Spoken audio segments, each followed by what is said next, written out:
Welcome to the Listen Inside podcast from Readers in the Know. My name's Simon Denman, the founder of ReadersInTheKnow.com, where the smartest readers from around the world stay in the know about the best upcoming deals on the books they most want. In each episode of this daily podcast, I'll be giving you a sneak preview of one of the great books on our website.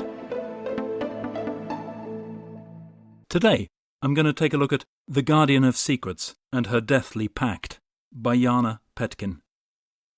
The Guardian of Secrets is an epic historical family saga of love, war and revenge spanning 4 generations from 1912 Kent, England, to Spain and its 1936-39 Civil War.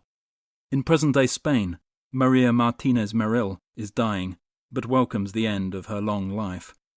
She is one of the last of her generation, a survivor of the Spanish Civil War, a hellish war, long ended but still lingering in her mind like the familiar caress of an old friend. When her granddaughter, Lucia, arrives for a visit, Maria finds the perfect opportunity to share her dark world, filled with shocking family secrets, guarded in old journals and written decades before by Maria and her mother, Celia Meril. Maria forces herself to relive her tormented past in order to convince Lucia to veto the sale of the family estate, whilst her children plot behind closed doors to dismantle and destroy everything she has built. The following excerpt is taken from chapter 69. It soon seemed that the whole of Madrid had upped sticks and moved camp to Jarama Valley. 50 battalions had been mustered, converging on the Jarama area in hundreds of trucks, tanks, artillery units and ambulances. They drove slowly and carefully through the mudded dirt tracks and the cornfields destroyed by the heavy traffic. Everyone in the convoy had been told repeatedly that the stakes were high, and that, should they fail, they would leave the back door open, allowing the nationalists to enter Madrid. For the first few weeks, Maria could think of nothing but the job she had been sent to do. There were enormous losses, estimated at between 20 and 25,000 on the Republican side, and the international brigades also lost thousands in the first few days of fighting. Day after day, Maria watched the orderlies leave the tents, carrying out amputated limbs and corpses, mopping up blood from the floors that filled buckets to the brim, and dumping mountains of bodies for a later burial. When the fighting eased off for a short while, her life became a monotonous existence of muddy fields and olive groves, rain-drenched trenches, and food that consisted of watery soup or congealed stew. Maria acknowledged that the doctors and medical staff tried their best to save the dying men, crying for their mothers and asking with hope in their eyes if they were going to live, but the reality was that they just couldn't cope with the seriousness of injuries inflicted on the battlefield. The normal passage of time didn't exist anymore.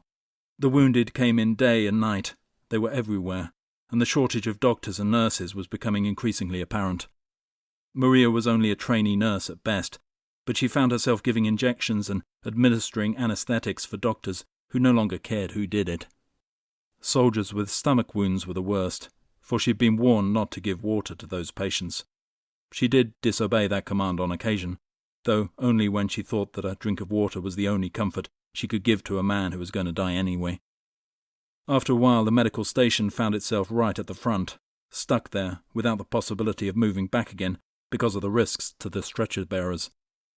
To make things worse, the dressing stations were carried into sheltered ditches and trenches that made them increasingly vulnerable to enemy fire, not to mention a dirty and muddy place to work. Maria handed the wounded who had a chance of survival over to the ambulance men, who probably had the most dangerous job of all. She shook the hands of these men and tried to ignore the fear she saw in their eyes before they set off on their perilous journey to the hospital in the dead of night without lights to guide them. She knew that she might never see the face of a driver again, for there was always the danger of the ambulance being blown up with the wounded inside before reaching the destination.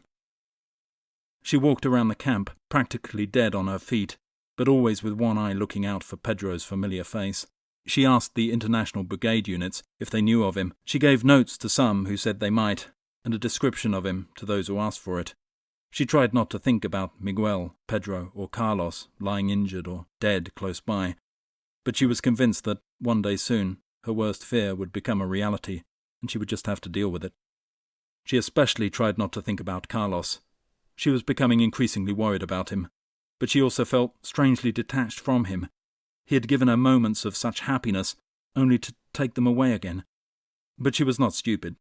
They were at war, and war was unreliable. It played with people's lives and tore them apart. He told her that he loved her and would do anything for her. He would run to the ends of the earth to be near her. But if he really did love her, she thought, why had he not come to her? If you'd like to find out more about this book or its author, please visit readersintheknow.com/podcast, where you'll find links to all the information you could possibly need, including pricing in your local currency, and the link to the book's product page at your local Amazon store. If you create a free account with us, you could even add this book to your watch list, so you'll be notified if and when it's next on promotion. You may even be able to receive the Kindle edition of this book for free, simply by telling your friends about us.